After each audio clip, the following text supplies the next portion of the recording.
Welcome to the Salmon Runs YouTube. Enjoy the video.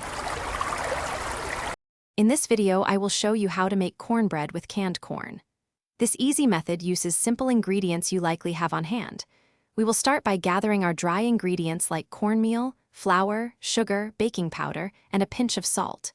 Then, prepare your wet ingredients: milk, eggs, and some melted butter or oil. Don't forget the star of the show: 1 can of drained corn and 1 can of creamed corn. Now that our ingredients are ready, let's mix the batter. First, whisk all your dry ingredients together in a large bowl until they are well combined. In a separate bowl, gently combine the milk, eggs, and melted butter or oil.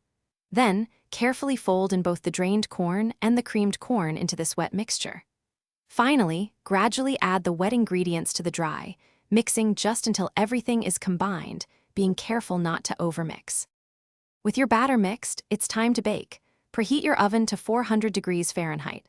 While it's heating, lightly grease a 9-inch by 9-inch baking pan or a 10-inch cast iron skillet. Pour the prepared cornbread batter evenly into your chosen dish. Bake for about 20 to 25 minutes, or until the top is golden brown and a toothpick inserted into the center comes out clean. It will smell amazing. Your delicious homemade cornbread is almost ready to enjoy. Let it cool in the pan for at least 10 minutes before cutting. This helps it set and prevents crumbling. You can cut it into 9 to 12 squares, perfect for sharing. Serve it warm with a pat of butter, a drizzle of honey, or as a wonderful side to your favorite chili or stew. Any leftovers can be stored in an airtight container for up to 3 days. Thanks for watching. Consider subscribing if we helped you.